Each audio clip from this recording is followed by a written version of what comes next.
Hey, Cassia. Hello, lady.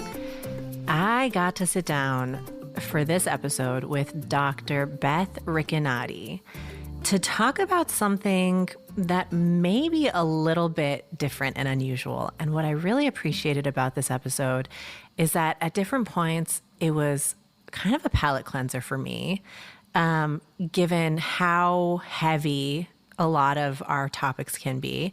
And I will say, we also did talk about a heavy issue, which is the mental health crisis in this country. Yeah. So give us the landscape here. We're talking about mental health. We're talking about women. We're also talking about bread. Yes.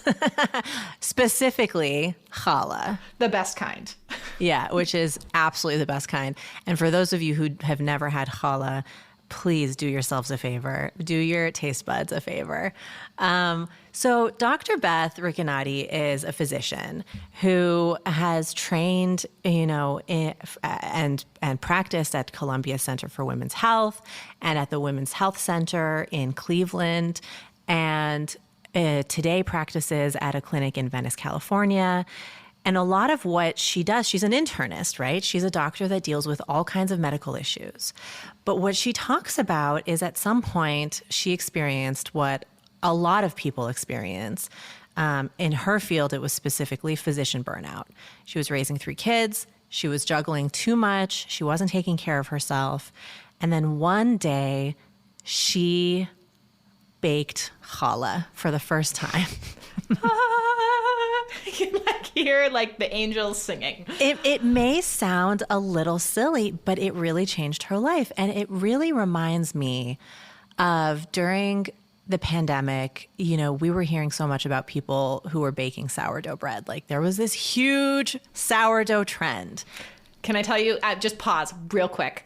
One time when I was maybe 23, my boyfriend at the time, now husband, I was growing yeast to make his own sourdough under our bed in our dirty apartment.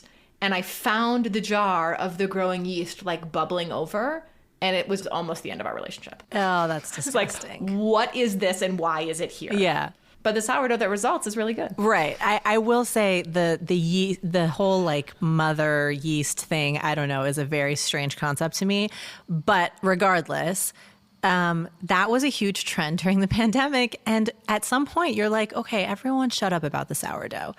But when you really think about it, this was rooted in science. Right? What was happening is we were all so crazy overwhelmed and feeling just gutted by everything that was going on around us.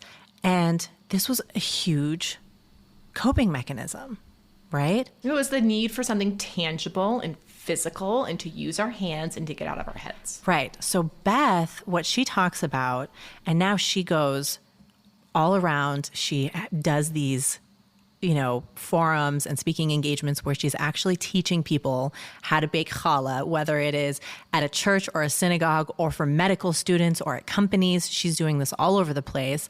And the point is that she is helping people understand how to create ritual and meditative practices with these tangible practices of using your hands and how it's so important for your mental health.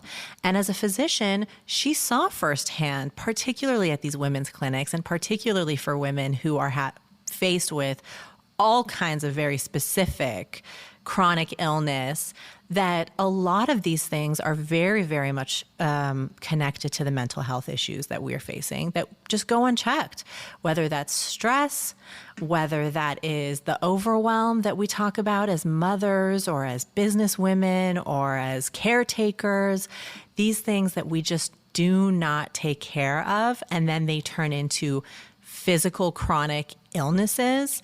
And she talks about the things we can do to change our lifestyles, whether that is creating these rituals and baking challah, right, which is her ritual, or food is medicine. And so I really, really just enjoyed and appreciated this conversation as kind of in a moment where we are all feeling so overwhelmed. What is it that we can do to step outside of that and create rituals for ourselves that bring us this peace, this calm that we all so desperately need? I cannot wait to take a listen.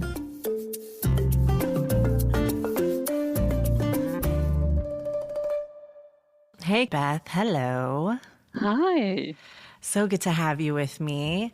I'm intrigued and excited to have this conversation because we're going to hit on a lot of different topics that maybe don't always feel like they go together, but we're going to talk about why they do and why it's so important. So I'm going to first lay the foundation a little bit of your story. So you are a mother, you are a physician, and you worked full time while raising 3 children. And I want to just kind of understand what that period of your life was like for you and for your family.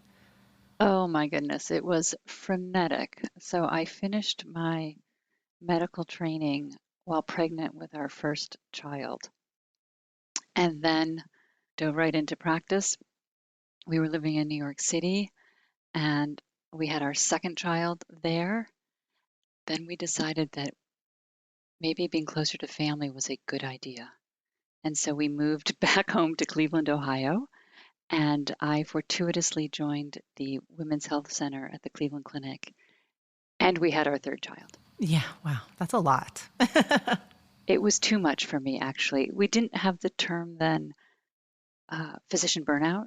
Let's just say that I was trying to do it all. I was trying to be a mom and be a clinician and be a wife and a friend. And I somehow lost myself in the process. It was